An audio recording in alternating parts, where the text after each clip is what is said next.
Buenos días, hoy hablaremos acerca de la alergia alimentaria. Mi nombre es Sofía Godoy Esquivel y los integrantes de este grupo son Florencia Campos, Tamara Clavijo y Constanza Garcés. Primero que todo, ¿qué son las alergias alimentarias? Es una respuesta inmunitaria adversa reproducible que ocurre tras la exposición a un alimento específico. Se clasifican según mediados por IgE, que es la sigla de inmunoglobulina E, o no mediados por IgE. ¿Ya? Los mediados por IgE se caracterizan por síntomas inmediatos, que son la picazón, urticaria y en casos graves lo que es la anafilaxia. No mediados por IgE tenemos síntomas tardíos, como lo es la esofagitis eosinofílica o la enterocolitis inducida por proteínas alimentarias. En el ámbito de la epidemiología tenemos una prevalencia a nivel mundial de un 5% en adultos y un 8% en niños. Si ya nos vamos dividiendo geográficamente en Europa, en un estudio que se hizo pruebas de desafío alimentario, se llegó a una prevalencia de un 10% en niños pequeños. Y en Occidente, mediante alergia alimentaria autoinformada, se llegó a una prevalencia de un 19,9%. En Chile se hizo un estudio sobre la alergia a la proteína de leche de vaca, la APLV, en lactantes chilenos, y se llegó a la conclusión de que la prevalencia cambiaba de acuerdo al estrato social al que pertenecía el lactante, viendo un 9,2% en lactante de estrato social alto y un 1,5% en lactante de estrato social bajo. Las manifestaciones son bastante variadas. Tenemos cutáneas, respiratorias, cardiovasculares, oculares y gastrointestinales. En el ámbito de las cutáneas tenemos urticaria, eritema, angioedema y dermatitis atópica. Las respiratorias, congestión nasal, estornudos, tos, sibilancia y en casos graves, lo que es edema laringio y disnea. En el ámbito cardiovascular, anafilaxia, taquicardia, hipotensión, mareos y pérdida de conciencia. En los oculares, prurito, lagrimeo y eritema conjuntival. Y gastrointestinales tenemos lo que es náuseas, vómito, dolor abdominal, diarrea y en niños pequeños la hematoquesia. En el ámbito de los hallazgos se dividen en lo que son hallazgos de laboratorio y hallazgos imaginológicos. Los hallazgos de laboratorios son importantes para el diagnóstico. Los de imaginológicos se ven muy poco que sirvan para el diagnóstico. Ya en el ámbito del laboratorio tenemos exámenes esenciales que son la medición de inmunoglobulina E específica en suero y las pruebas cutáneas. Imaginológicos, como dije, no se utilizan habitualmente para el diagnóstico, pero en casos gastrointestinales, mediante cápsulas endoscópicas, se ha visto eritema e hiperplasia linfoide. En el ámbito de criterios diagnósticos, nos dividimos en historia clínica, pruebas de IgE específica y desafío alimentario oral con placebo, que ese es el estándar de oro para el diagnóstico de alergia alimentaria. En el ámbito de la historia clínica se pregunta por síntomas o manifestaciones que son las que nombré anteriormente, ya que teníamos tanto respiratorias, gastrointestinales, urticaria, angioedema, como dije en la diapositiva anterior. Tenemos pruebas de IgE específicas, que se le llama prick test o la medición de IgE específica en suero. El resultado positivo no significa específicamente que es una alergia clínica, ya puede ser simplemente sensibilización. Y como dije, el desafío alimentario con placebo, el desafío alimentario oral con placebo, es este estándar oro, ya, y sirve para confirmar la reactividad clínica a un alimento sospechoso. Soy Constanza Garcés y en primer lugar voy a hablar de la progresión de la enfermedad.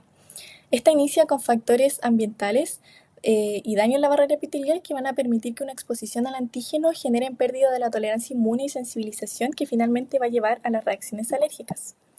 Por lo tanto, los aspectos inmunopatológicos relacionados van a ser la pérdida de la tolerancia y una respuesta inmune ante el alérgeno que ocurre mediante dos mecanismos de daño.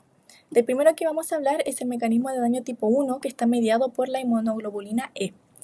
En primer lugar, lo que ocurre es que el sistema inmune se encuentra con un antígeno, el cual en las alergias alimentarias es una proteína de los alimentos que normalmente es inocua para la mayoría de las personas. Durante la primera fase, que es asintomática, ocurre la sensibilización, donde la proteína del alimento entra en la mucosa intestinal, es captada por las células dendríticas, estas le presentan el antígeno a las células T naive en los ganglios linfáticos y promueven su diferenciación hacia células T tipo Th2. Esto va a reflejar una pérdida de la tolerancia inmune porque no se diferencian hacia células T reguladoras. En este caso, las células tipo Th2 van a liberar interleuquina 4 e interleuquina 13 que inducen al cambio de clase de los anticuerpos de las células B y van a producir entonces la inmunoglobulina E que se va a unir a mastocitos y basófilos mediante la zona Fc y los van a preparar para una futura exposición.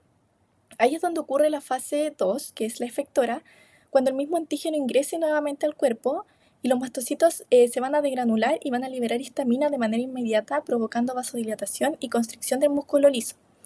Luego de un par de horas se desencadena la fase tardía, en donde otras citoquinas como interleuquina 4 e interleuquina 5 atraen eosinófilos causando inflamación.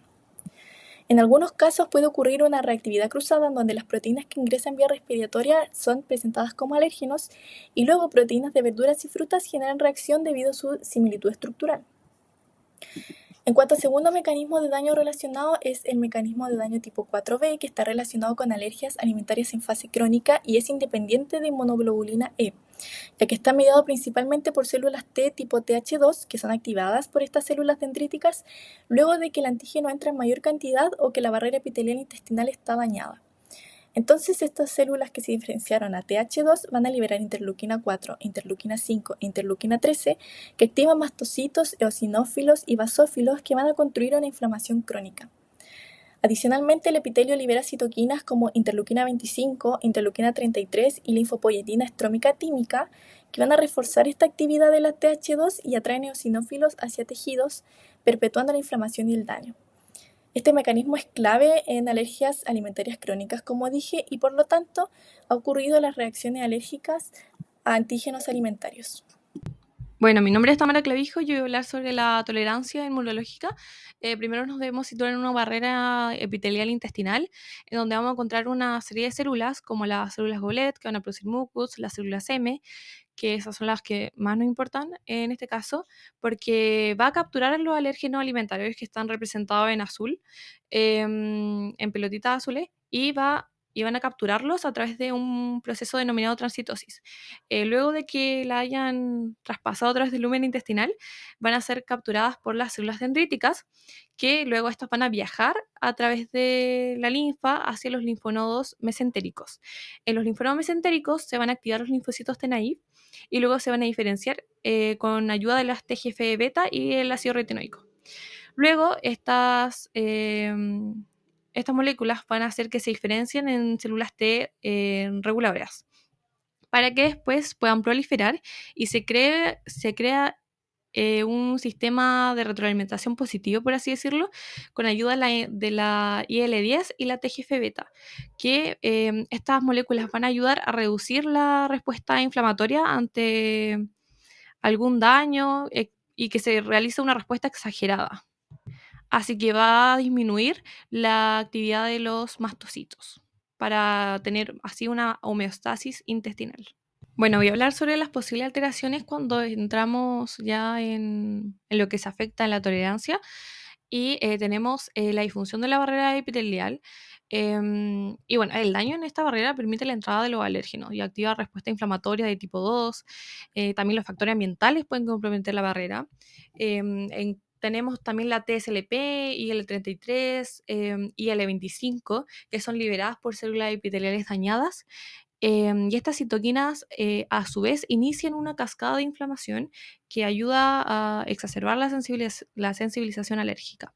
También tenemos cambios en IL-13 que están relacionados con asma, atopia, dermatitis atópica y, por supuesto, las alergias alimentarias. Entonces, los polimorfismos en este gen van a provocar una mayor cantidad de IL-13 y IL-13 tiene una citoquina central que facilita la inflamación, la remodelación tisular y producción de inmunoglobulina E, que es un anticuerpo clave en la hipersensibilidad alérgica. Por lo tanto, un cambio en esta interleuquina va a provocar una mayor sensibilización a los alérgenos. Y por último, el FOXP3, que es un factor de transcripción, que si hay un polimorfismo o mutación, afectaría la función de las T reguladoras y por lo tanto también llevaría a una respuesta exagerada frente a antígenos alimentarios. Hola, me presento, soy Florencia Campos y ahora vamos a hablar de medidas preventivas y terapéuticas. Como medidas preventivas, en primer lugar, nosotros tenemos la exposición temprana a alérgenos, ya que esto ayuda a reducir significativamente el riesgo de desarrollar alergias alimentarias. Por otra parte, tenemos la mantención de niveles óptimos de vitamina D, ya que esta es conocida por su papel inmunomodulador y también el papel crucial que desempeña manteniendo la integridad de la barrera epitelial intestinal. También para prevenir una anafilaxia tenemos la identificación del alergeno y la evitación de este mismo, y educar sobre la alergia y accionar ante crisis.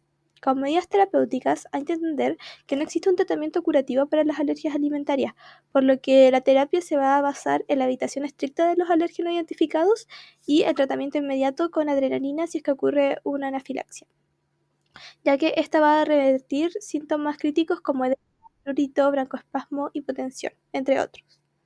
También tenemos como terapia agentes farmacológicos como antihistamínicos que van a ser empleados para mitigar los síntomas no sistémicos que pueden estar asociados a reacciones alérgicas. Y por otro lado vamos a tener la inmunoterapia oral específica y anticuerpos monoclonales que vamos a ver ahora.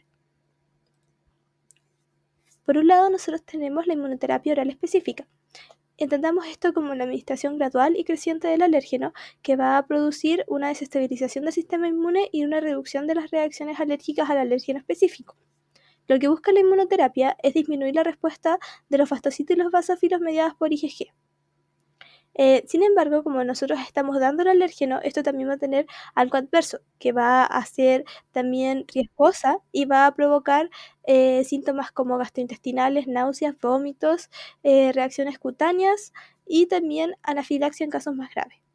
Por lo cual nosotros vamos a utilizar anticuerpos monoclonales, como el omalizumab, que este se utiliza para bloquear la IgG libre y así reducir la activación de los basófilos y los mastocitos.